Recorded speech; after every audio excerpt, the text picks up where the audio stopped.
Anti-systemic movements are an interesting development, and it's something that dominates our politics today and yet is very ill understood.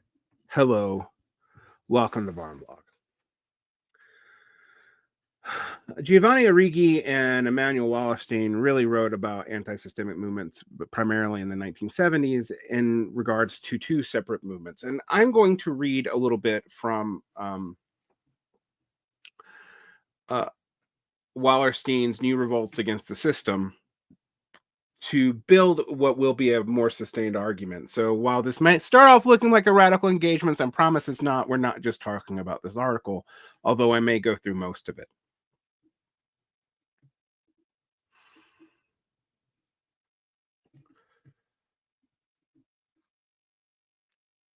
I coined the term anti-systemic movement in the 1970s in order to have a formulation that would group together what had historically and analytically been two distinct and in many ways rival kinds of popular movements. Those that went under the name social and those that were national. Now, I want to point out that Arrighi and Wallerstein's Maoism is showing here by trying to conflate the social and the national as the same thing, but we'll get into that. It was very much in vogue in the 70s, but we'll talk about why it's applicable now and what it doesn't mean today.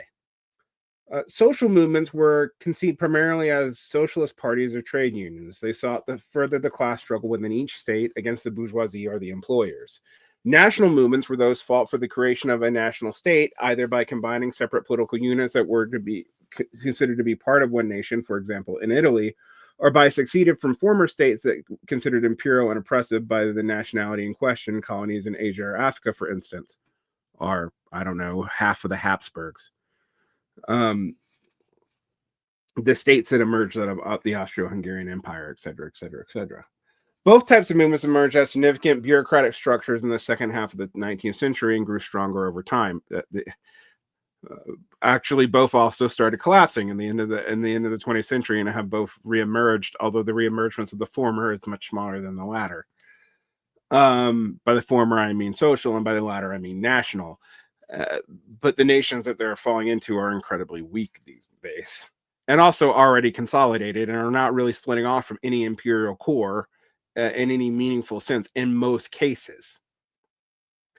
Both tended to accord their objectives priority over any other kind of political goal, and specifically over the goals of their national and social rival. This frequently resulted in severe mutual denunciations. The two types seldom cooperated politically, and if they did so, they tended to see such cooperation as a temporary tactic, not a basic alliance. Yeah, the United Front versus the Popular Front. And again, Wallerstein's Maoism is showing. Nonetheless, the history of these movements between 1850 and 1970 reveal a series of shared features. Let's see what they are. One, most socialist and nationalist movements repeatedly proclaim themselves to be revolutionary, that is, to stand for fundamental transformation in social relations.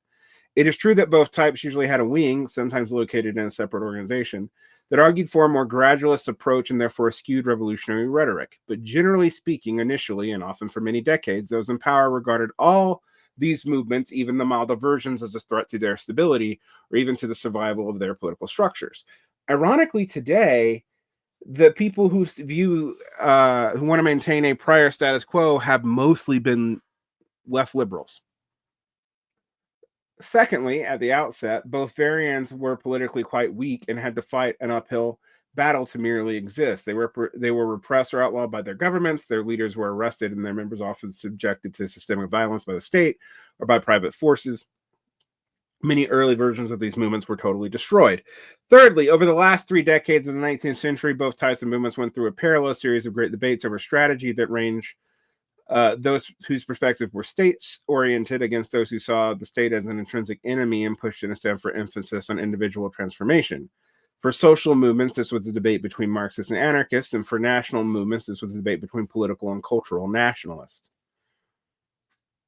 What happened historically in these debates, and thus the fourth similarity, was that the holding the state-oriented position won out. The decisive argument in each case was that the immediate source of real power was located in the state apparatus, aka guns. Wallerstein, don't use fancy words when you can use direct ones.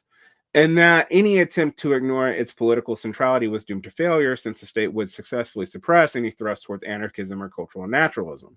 In the late 19th century, these groups enunciated the so-called two-step strategy: first gain power within the state structure, then transform the world. This was true for the social as well as the national movements. 5. The fifth common feature is less obvious, but no less will. Socialist movements often included national rhetoric in their arguments, while nationalist discourse often had a social component. And this is still true today, even in stuff like MAGA, which I highly doubt Wallerstein nor Origi would be happy me calling anti-systemic, nor am I celebrating it by doing so. I don't think all anti-systemic movements are good. But when you're conflating all these things together, you start getting weird things emerge, and we'll get to what I mean by that. The result was a greater blurring of the two positions than their proponents have ever acknowledged. It has frequently been remarked that the socialist movements of Europe often functioned more effectively as a force for national integration than either the conservatives or the state itself. While communist parties came to power in China, Vietnam, and Cuba were clearly serving the movements of national liberation. Yeah, they never fully achieved their other goals, even though they might be on road to do so.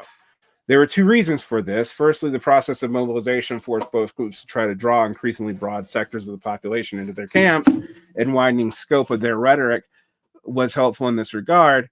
But secondly, the leaders of both movements often recognized subconsciously they had a shared enemy within the existing system, and they therefore had a common with each other than their public pronouncements allowed. The process of popular mobilization deployed by the two kinds of movements were basically quite similar. Both started out in most countries as small groups, often composed of a handful of intellectuals plus militants who draw from other strata. Those who succeeded did so because they were able, by dint of long campaigns and education and of organization, to secure a popular basis in concentric circles of militants, sympathizers, and passive supporters. And again, Wallerstein's Maoism is showing. When the outer circle of supporters grew large enough for the militants to operate, and Mao Zedong's phrase, like fish swimming in water, the movement became serious contenders for political power. We should, of course, note, too, that the groups that called themselves social democratic tended to be strong primarily in states located in core zones of the world economy. But they didn't start as core zones of the world economy, and you know that, Wallerstein. Germany was a periphery of the industrial core of Europe, which is why it didn't have that many imperial successes. It came too late and developed too late, but when it did develop, it was more efficient and could jump over past successes. It would help if you actually mentioned that in your world histories. You're supposed to be Mr. Wrong Duray. Oh, too bad you can't correct yourself. You're dead. While those that describe themselves as movements of national liberation generally forest in the semi-periphery and peripheral zones. Yeah, because they were being imperialized. So it makes total sense that national liberation would stand the reason to break up an imperial monopoly. But what these groups often ended up being was just handshakes that then returned people to lesser stakes in the world capital order and subjected them to all kinds of debt regimes that really made it hard for them to develop. Those in weaker zones saw the struggle for equity hinged on their ability to wrest control of state structures from imperial powers. Absolutely true. Whether they exercised direct or indirect rule. Those in the core zones were already in strong states. To make progress in their struggle for equity, they needed to wrest power from the dominant strata. But precisely because these states were strong and wealthy, insurrection was an implausible tactic, and those parties used the electoral route. That's true, although again, we have to remind ourselves that the social democrats actually didn't emerge in what was originally core states. They became core as the social democratic parties became stronger. And in the very core, they do not have strong social democratic representation, which I think is something that both Origi and Wallerstein just don't deal with very successfully. 7. The common feature is that these movements struggled with the tension between revolution and reform as the prime modes of transformation. Endless discourse has resolved around these debates in both movements, but for both, in the end, it turned out to be based on a misreading of reality. Revolutionaries were not in practice very revolutionary, and reformists not always reformist. We see that today. Arguably, Trump is a reformist, by the way. What he is doing with Doge is an attempt to reform the federal government. Certainly, the difference between the two approaches became more and more unclear as the movements pursued their own political trajectories. Revolutionaries had to make concessions in order to survive. Reformists learned hypothetical legal paths to change were often firmly blocked in practice, and that it required force, or at least the threat of force, usually by for, being willing to unleash the revolutionaries one is holding back, to break through the barriers. So-called revolutionary movements usually came to power as a consequence of the wartime destruction of existing authorities. That's absolutely true. And I have been flabbergasted that people won't admit that that's a problem for Marxist theory rather than their own insurrectionary capacities. Yep. As the Bolsheviks were reported to have said in Russia in 1917, the power is lying about in the streets. Once installed, the movement sought to stay in power regardless of how they got there. This often required sacrificing militancy as well as solidarity with their counterparts in other countries. The popular support for these movements was initially just as great, whether they had won by the bullet or by the ballot. The same dancing in the streets greeted their ascension to the power after a long period of struggle. That's actually a fair point, Wallerstein. Finally, both movements had the problem of implementing the two-step strategy. Once stage one was completed, they had to come to power. Their followers expected them to follow on the promise of stage two, transforming the world. What they discovered, if they did not know it before, was that state power was more limited than they had thought. Bing, bing, bing! We'll get to what this has to do with us today in a minute. This article, by the way, is from 2002. It's over 22 years old. And he's referring to ideas that he had in the 70s, but we need to understand it to be able to go further, which is why I'm going here. This article will also be released in the show notes. The longer they stayed in office, the more they seemed to postpone the realization of their promises. The cadres of militant mobilizing movements became the functionaries of the party in power. Their social positions were transformed, and so inevitably were their individual psychologies. What was known in the Soviet Union as nomenklatura seemed to emerge in some form in every state in which the movement took control. That is, a privileged caste of higher officials with more power and more real wealth than the rest of the population. At the same time, the ordinary workers enjoined to toil even harder and sacrifice even more in the name of national development. See the Dengist period in China. The militant syndicalist tactics that have been the daily bread of the social movement became counter-revolutionary, highly discouraged and often repressed once it was in office. I think, despite my criticism of some of Wallerstein's points here, I think he's absolutely dead on. And we get to the dangers of anti-systemic movements in a second, although the anti-systemic movements today are neither truly social nor truly nationalist in the sense that their nationalism is not trying to establish a new nation, and often is trying to reshore a prior status quo against a current one, which is hardly to say revolutionary, but it is real reformism in a way we often do not see from, quote, reformist liberals or even social democrats who do not fundamentally go to reform society by the ballot box or otherwise. Analysis of the world situation in the 1960s reveals that these two kinds of movements looking more alike than ever. That was true in the 60s. It's not true now. In most countries, they had completed stage one of the two-step strategy, having come to power politically everywhere. Communist parties ruled over a third of the world, from the Elba to Yailao, and national liberation movements were in office in Asia and Africa. Populist movements in Latin America and social democratic movements are their cousins in the pan-European world, at least on an alternating basis. They had not, however, transformed the world. 1968 and after. It was a combination of these factors that underlay the principal feature of the world revolutions of 1968, that the revolutionaries had a different local demands, but shared two fundamental arguments almost everywhere. First of all, they opposed both hegemony of the United States and the collusion in the hegemony by the Soviet Union. Secondly, they condemned the old left as being not part of the solution, but part of the problem. The second common feature arose out of a massive disillusionment of the popular supporters of the traditional anti-systemic movements over the actual performances in power. The countries in which they operated did see a certain number of reforms. Usually was an increase of educational health facilities and guarantees of employment, but considerable inequities remained. Alternating wage labor had not disappeared. On the contrary, it had increased the percentage of work activity and increased more people into the proletariat.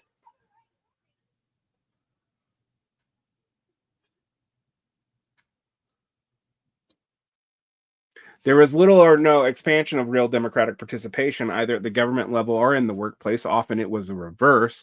On the international scale, these countries played a very similar role in the world system to that which they had played before. Thus, Cuba had been a sugar exporting economy before the revolution and remained one after it, at least until the demise of the Soviet Union. In short, not enough had changed. The grievances might have been altered slightly, but they were real and generally as extensive. The populations of these countries were adjured by the movements in power to be patient, for history was on their side, but the patience had worn thin. Now, I want to come back to this when I talk about anti-systemic movements in the United States, where social movements are highly limited and tend to be event-based or specific policy-based, as opposed to um, more syndicalist or worker control-based, and where the national consolidation is super fucking early. And I know we always talk about the United States as a young country. As a national constitutional order, it absolutely is not. It is older than Italy or Germany. It's older than most of the states of Europe outside of France and Britain and Spain, of which there is not continuity of government in those countries, and there is for us.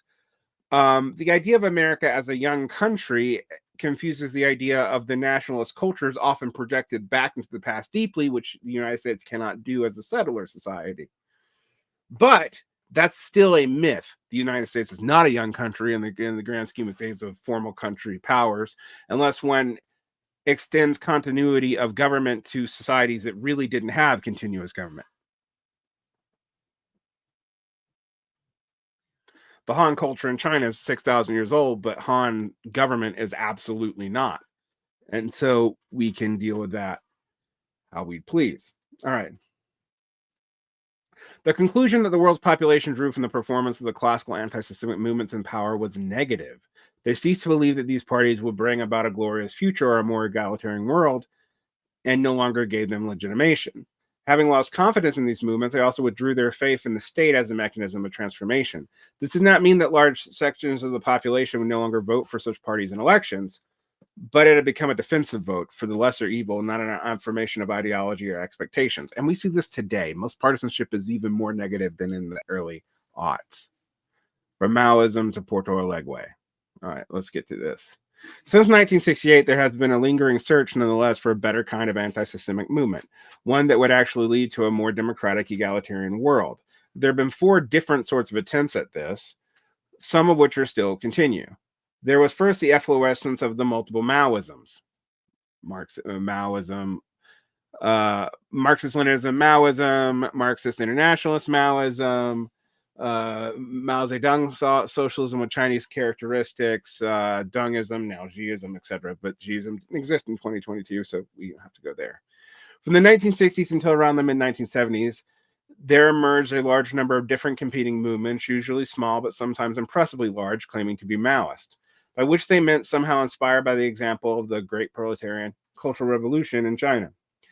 Essentially, they argued that the old left had failed because it had not been preaching the doctrine of pure revolution, which they now propose, similarly to the way Trots did in the 40s and 50s. But these movements all fizzled out for 2 reasons. First, they quarreled bitterly amongst themselves as to what the pure doctrine was, what was the invariant mass line, as in India, where they evolved into newer versions of the old leftist movements. And secondly, and more fundamentally, with the death of Mao Zedong, Maoism disintegrated in China and found their inspiration disappeared. Today, no such movement of any significance exists. That was in 2022. They exist now. It is debatable whether or not they are of any significance in the core of the world. A second, more lasting variety of the claimant to anti-systemic status was the new social movements, the Greens and the other environmentalists, feminists, the campaigns for racial and ethnic minorities, such as blacks in the United States or Boers in France. These movements claimed a long history, but in fact, they either became prominent for the first time in the 1970s or else re-emerged in renewed and more militant form. They were also stronger in the pan-European world than in other parts of the world system. Their common feature lay, firstly, in their vigorous rejection of the old left's 2-step strategy, in which the internal hierarchies and its priorities, the idea that the needs of women, minorities, and the environment were secondary and should be addressed after the revolution. And secondly, they were deeply suspicious of the state and state-oriented action. By the 1980s, all these new movements had become divided internally between the German Greens called the Fundis and the Relos. This turned out to be a replay of the revolutionary versus reformism debates at the beginning of the 20th century. The real outcome was that the Fundis lost in every case, or more or less disappeared. The victorious Relos increasingly took on the appearance of a species of social democratic party, are, in the case of the United States, Democratic Partyism and the, quote, NGO industrial complex. Not too different from the day's variety, although with more rhetoric about ecology, sexism, racism, or all three. Today, these movements continue to be significant in certain countries, but they seem a little more anti-systemic. They seem little more anti-systemic than those of the old left, especially since one of the lessons the old left drew from 1968 was that they too needed to incorporate concerns about ecology, gender, sexual choice, and racism into their programmatic statements. Only recently have we seen parties turn against this. You've seen the ACP, to some degree, Platypus Affiliated Society, and places like that state that we need to get back to this old left without these new social movementisms being involved, or at least more critical of them. The third claimant to the anti-systemic status has been human rights organizations, the NGO industrial complex. Of course, some, like Amnesty International, existed prior to 1978, but in general, these became a more major political force only in the 1980s, aided by President Carter's adoption of human rights terminology in dealing with Latin and Central America, and with the signing of the 1975 Helsinki Accord regarding communist states of the East and Central Europe. Both gave establishment legitimacy to the numerous organizations that were now addressing civil rights. In the 1990s, the media focus on ethnic cleansing, notably in Rwanda and the Balkans, led to considerable public discussion of these issues. The human rights organizations claim to speak in the name of civil society. The term itself indicates a strategy. The civil society is, by definition, not the state. The concept draws upon the 19th century distinction between la paix légale and la paix réelle, between those in power and those who represent popular sentiment, posing the question, how can civil society close the gap between itself and the state? How can it come to control the state or make the state reflect its values? And the distinction seems to have to assume that the state is currently controlled by small privileged groups, whereas civil society consists of the enlightened population at large. And we see this in the, quote, populism of the left and right, which in an almost dialectical way ends up in the right with the populists supporting, literal tech oligarchs and the richest people in the world going in and fighting corruption. Often the corruption they're fighting is real, but what are they going to do with it? It's not going to go back to the people. Even in the terms of lesser taxes for the majority of the population, at least not yet. Whereas the fight for this in liberal terms often ends up establishing NGOs, administrative parts of the state, before the conservatives' assumption of a lot of the judiciary as a way to administer society, a quote, in accord with democracy, since the legislature can't seem to do anything. Both of these things mean that populism ironically reinforces different elements of the status quo to fight other elements within the status quo. The fractured nature and the limited nature of the state becomes a real limitation. Let's go back here. These organizations have had an impact in getting some states, perhaps all, to inflect their policies in the direction of human rights concerns. I mean, until recently, honestly. But in the process, they have become more like adjuncts of the state than their opponents, and on the whole, scarcely seem very anti-systemic. They have become NGOs, located largely in the core zones, yet seeking to implement their policies in the periphery, where they are often used as a means of control and stabilization against further nationalist movements, let's be quite honest here, where they have often been regarded as agents of their home state rather than its critics. In this case, these organizations have seldom mobilized mass support in either their home countries or in the periphery, let's be honest, counting on rather their ability to utilize power and position of their elite militants in a core, aka the PMC core. I don't believe in the PMC as a class, but they are a social phenomenon, and these people make up a lot of the NGO world. The fourth and most recent variant of the so-called anti-globalization movements, a designation applied not so much by these movements themselves as their opponents. The use of the term by the media scarcely predates its reporting of the protests of the Seattle WTO meetings in 1999. My first introduction to protesting myself here. Globalization as a rhetoric of neoliberal advocates of free trade in goods and capital had, of course, become a strong force in the 1990s. Its media focus was the Davos World Economic Forum, and its institutional implementation was brought via the Washington Consensus, the policies of the IMF, and the strengthening of the WTO. Seattle was intended as a key moment in expanding the role of the WTO in a significant protest, which actually disrupted its proceedings, took many by surprise.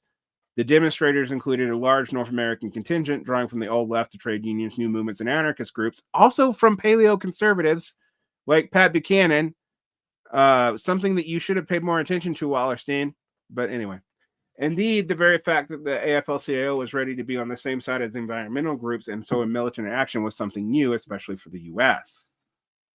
Following Seattle, the continuing series of demonstrations around the world against the intergovernmental meeting inspired the neoliberal agenda, led in turn to the construction of the World Social Forum, whose initial meetings have been in Porto Alegre. The second in 2002 drew over 50,000 delegates from over 1,000 organizations. Since then, there have been a number of regional meetings preparing for the 2003 World Social Forum. The World Social Forum still exists, but is really not ultimately that important. The characteristics of this claimant for the role of anti-systemic movements are rather different than from the earlier attempts, really. First of all, the World Social Forum seeks to bring together all the previous types of groups, the old left, the new movements, the human rights bodies, and others not easily falling into these categories, including groups organized in a strictly local, regional, national, or transnational fashion.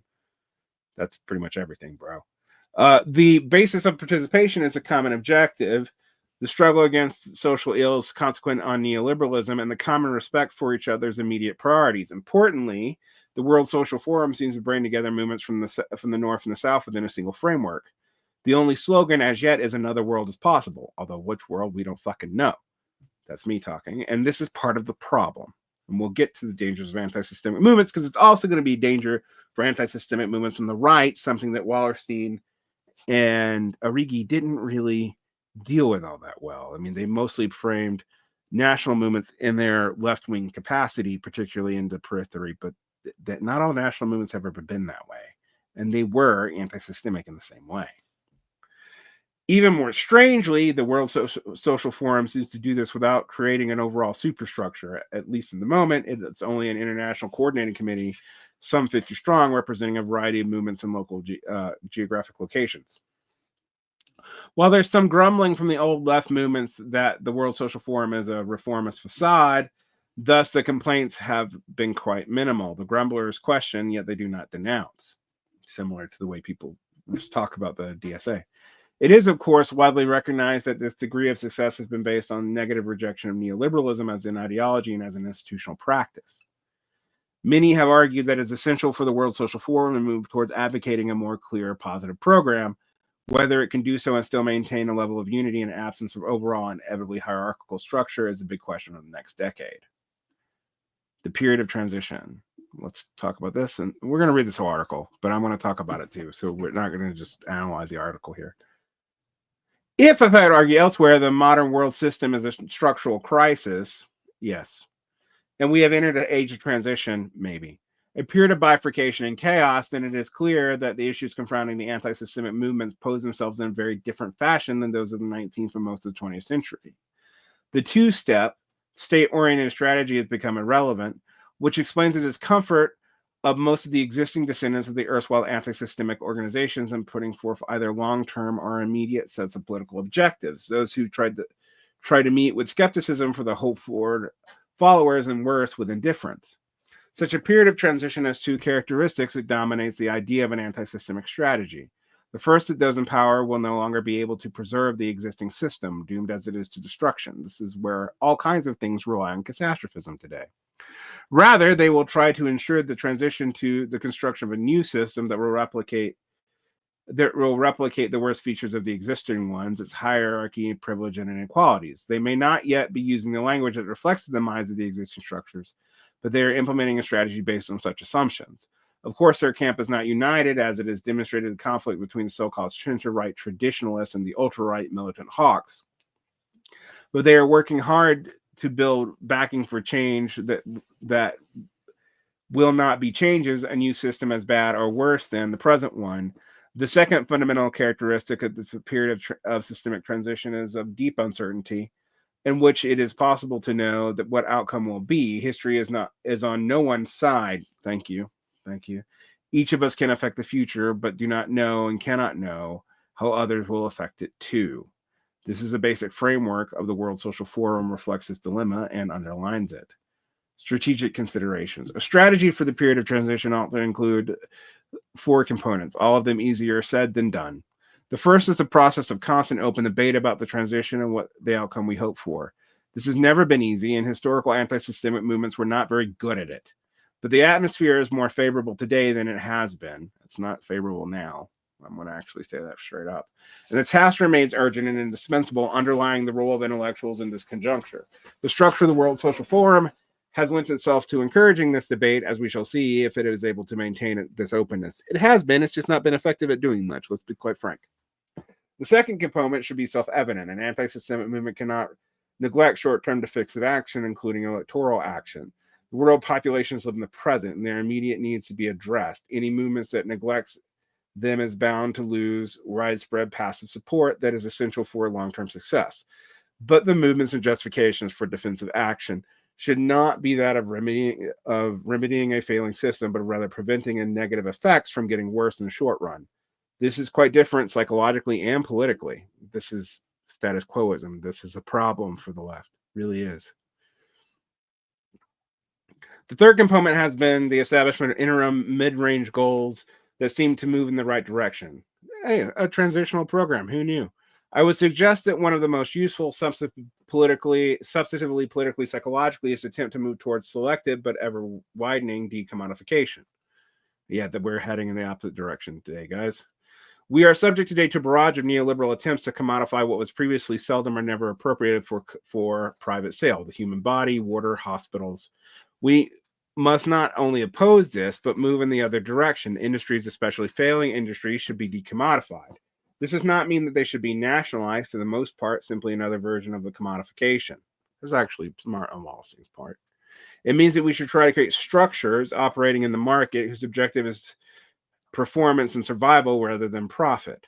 This can be done, as we know from the history of universities and hospitals, although universities and hospitals went in the opposite direction. They used that to basically profit without paying for the profits. And that's how universities became the major landholders in most U.S. cities. Not only, but the best. Why should the logic be impossible for steel factories starting with delocalization? Well, the problem is it didn't really work in universities or hospitals. They commodified backwardsly and hid behind decommodification. Finally, we need to develop a substantive meaning of our long-term emphasis, which I take to be a world with relatively democratic and relatively egalitarian. I say relatively because that is realistic. There will always be gaps. There's no reason why they should be as wide or encrusted or hereditary. Is this what used to be called socialism or even communism? Perhaps not. Way to not commit, Wallerstein. This brings us back to the issue of debate. We need to stop assuming what the better, not the perfect society will be like. We need to discuss it, outline and experiment with alternative structures to realize it. And we need to do this at the same time carry out the first parts of our program for a chaotic world and a system transition. And if this program is insufficient, and it probably is, then it's insufficient. It ought to be part of the debate, which is point one of the program. Today, it's interesting reading that, because I think the anti-systemic movements appeared on both the left and the right in this time period in response to many of the same things in globalization. The turn against immigrants and the turn against offshoring was just as much part of an anti-globalization push as the alter globalization protest in Seattle or the anti-war protest against George W. Bush from the time period that Wallerstein was writing. But what today we have is the inability to actually believe that the social and civil world can do what it needs to be done. And so there's a turn back to the state, but not to the state in a revolutionary sense, and not in a state in which people try to get people to actually emerge from their own battles and habituses. What you see is people so desperate to be represented in the terms of the state that they turn to people who do not come from their background and program to manifest and blow it up. This has always been a point of Bonapartist development. The Bonapartist represents society and incoherent interests within it. It's demagogic, but it does seem anti-systemic until you are in charge. But the problem with being an anti-systemic movement that pairs up with one of these demagogic or Bonapartist or even states as such is that you wear the mantle of their failure when they fail, and you wear the mantle of their betrayal. And all of these groups have betrayal within them. Almost dialectically, they generate their own undoing. Look at Trumpism today. It is both an anti-neoliberal populism, as represented by Josh Hawley, trying to put limits on things like credit cards, and other new Republican senators calling for things like caps on interest rates and a clear, simplified version of the IDR for student borrowers, while also dismantling a lot of the administrative state, partly to protect the president, but also partly because there is will, graft, and race and an immense bureaucracy holding up a lot of the US state. In fact, in some ways, the Chinese Communist Party has less bureaucratic barriers for doing certain things than we do in the US, given multiple layers of government and multiple layers of bureaucracy associated with each layer of government federalized. But if you're an anti-systemic movement from the Tea Party to Occupy, from the DSA to Moms for Liberty, and I do think, even though Wallerstein would not consider these anti-systemic because he considers them like ultra-systemic versus the real anti-systemic, they are nationalist, anti-elite propositions. Populism cuts in many different directions, but what it often does historically is actually empower someone to represent someone else's interests. Populism is a way to manage the population, not just to rebel against the current situation. But the populist movements who subsume themselves often lose.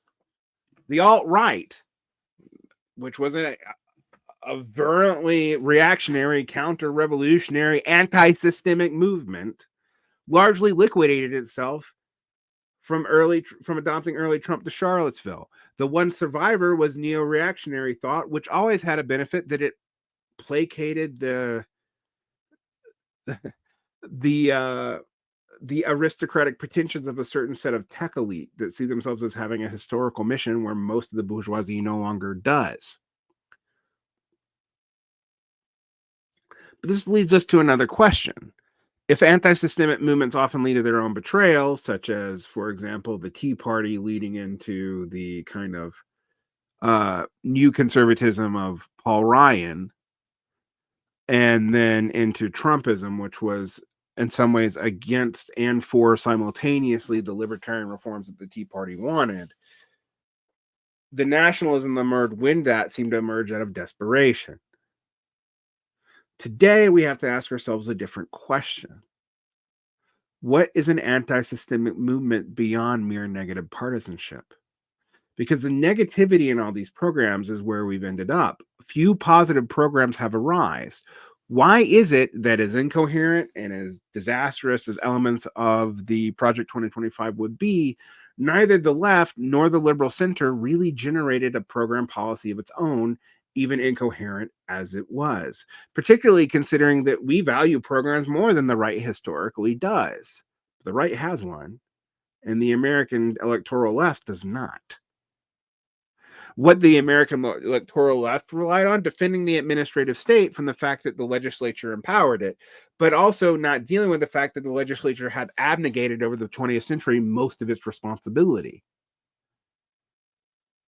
So even if you are anti-systemic against elements of the class, the fragmentation and the division within the state means that you are propping up one status quo against another. And the best you're going to generate is a counter elite. And when that elite comes to power, you're wearing the same eggs that they break. What do you do?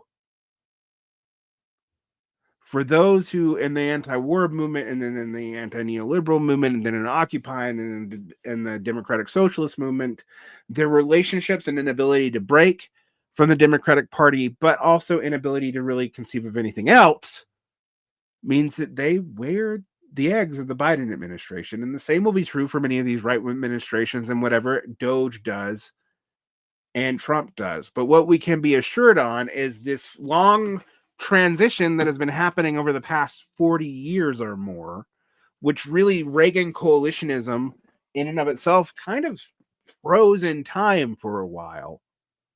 It's back, motherfuckers. History is not yet started in the sense that liberal capitalism is not yet undone and not yet really been disproven as a way to organize the world, but we are seeing it fracture and fragment. And these Fractals and fragments also representing counter-systemic movements on the right. You want to see this? Watch the debate of the H-1B visas, which actually point out fundamental differences, not just between Musk and Bannon, but between the popular resentment against immigration and the call for specialized labor versus ground labor, which also implies that the cheap labor should be done by Americans, and what we should actually do is expand a caste system internally. The logic for this hasn't been drawn out by many of the supporters, but it will be, particularly when the figure of Trump, who, as a 78-year-old man who will finish his presidency at 83, if he only serves his second term, it's a very limited fixture.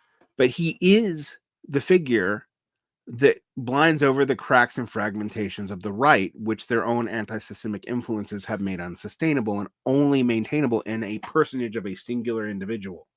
As that singular individual fades, and Elon, who is not very popular even on the right, becomes more and more the focus, where will this go? Or as Trump dies of natural causes and finishes out his term, where will this go? We don't know yet, but both of the elite systemic structures seem to be in chaos, and yet none of the old ways have seemed to be useful in really dealing with it. People can LARP them, but they can't do them, and they don't ask themselves why. So the dangers of anti-systemic movements is they still subsume themselves to already existing parts of the status quo. And pretending that the state or civil society was unified, they pretend that they can just ride that wave and have someone represent them in those fields. But since neither the state nor civil society are unified, and we all know that, and there's no positive vision for replacement, and we all can clearly see that, negative partisanship means that there'll be wild fluctuations between who is in power, because each group who assumes the mantle of the state will wear similar eggs on its face. How this end is not something I know, and I'm not going to pretend to know, but it's something that we should look at. There are dangers in anti-systemic momentum. They can be navigated, but you have to know them to navigate them. And we're only beginning to chart the waters. Protect your peace. Like and subscribe, hit the bell. I'd like to thank my new patron level sponsor, DRV, and do well.